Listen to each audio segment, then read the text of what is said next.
दोस्तों तुर्की, जिसका पूरा नाम रिपब्लिक ऑफ टर्की है, एक इस्लामी मुल्क है क्योंकि इसकी 99% आबादी मुस्लिम है।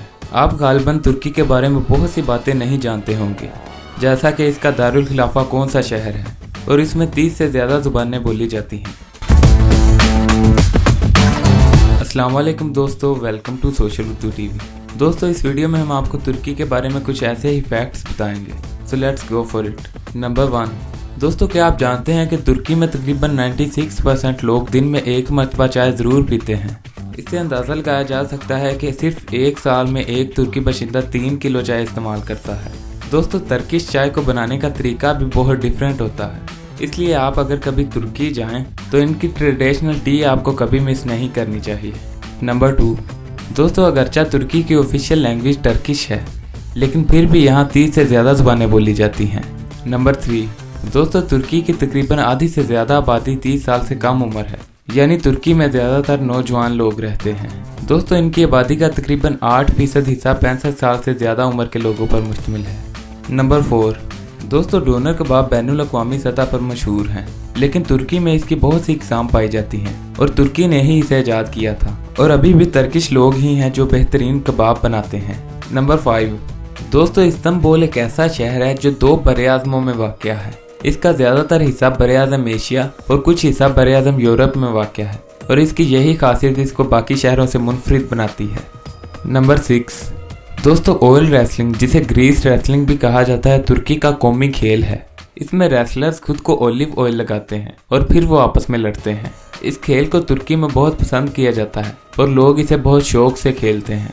नंबर 7, दोस्तों तुर्की ने अपने मुल्क का तकरीबन आधा हिस्सा ज़राअत के लिए मुख्तस किया हुआ है और यही वजह है कि तुर्की किसी भी दूसरे मुल्क से कोई भी खाने की चीज़ दरामद नहीं करता, बल्कि तुर्की के पास वाफर मिकदार में सब्जियां मौजूद हैं, जिससे ये अपनी ज़रूरियात को पूरा करता है। नंबर 8, दोस्तों सेंटा क्लॉज का कैरेक्टर पूरी दुनिया में फेमस है, मगर एस.टी. निकोलस, जिसे हम सेंटा क्लॉज के नाम से जानते हैं, वो ओरिजिनली टर्की में पैदा हुआ था।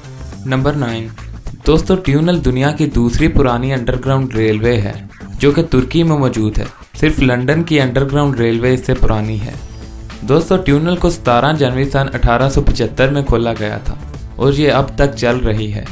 नंबर 10, दोस्तों जैसा कि आप जानते हैं कि तुर्की की 99% आबादी मुस्लिम है। शायद यही वजह है कि तुर्की में 82,693 मसाजिद हैं। ये किसी भी मुल्क में मस्जिदों की सबसे बड़ी तादाद है और तुर्की के शहर इस्तांबुल को मस्जिदों का शहर भी कहा जाता है। नंबर 11, दोस्तों तुर्की दुनिया का 7वां सबसे बड़ा सोशल मीडिया नेटवर्क इस्तेमाल करने वाला मुल्क है। हालांकि तुर्की आबादी के लिहाज से दुनिया का 37वां बड़ा मुल्क है, लेकिन फिर भी टर्किश लोग बहुत ज़्यादा एक्टिव यूज़र्स के तौर पर जाने जाते हैं। मिसाल के तौर पर तुर्की की 97% आबादी फेसबुक इस्तेमाल करती है। नंबर 12, दोस्तों माना जाता है कि ईसाइयों का सबसे पहला चर्च, जिसे जेसस के शागिर्द सीमन पीटर ने बनाया था, वो भी टर्की में ही वाक़या है, जिसे आज अंटाकिया के नाम से जाना जाता है। नंबर 13, दोस्तों इस्तांबुल में दुनिया का सबसे बड़ा और पुराना बाज़ार वाक़या है, जिसे ग्रैंड बाज़ार कहा जाता है। इसमें 4000 दुकानें मौजूद हैं और रोज़ाना 4 लाख लोग यहाँ शॉपिंग करने के लिए आते हैं। नंबर 14, दोस्तों बहुत से लोग समझते हैं कि तुर्की का दारुल हुकूमत इस्तांबुल है, मगर ऐसा नहीं है। तुर्की का दारुल हुकूमत अंकारा है, जिसकी आबादी 53 लाख है। दोस्तों मज़ीद ऐसी वीडियोस के लिए हमारे चैनल सोशल उर्दू टीवी को सब्सक्राइब करें और साथ मौजूद बेल आइकन को दबाएं। और अगर आपको वीडियो पसंद आए तो इसे लाइक करें और कमेंट सेक्शन में अपनी राय का इजहार भी करें।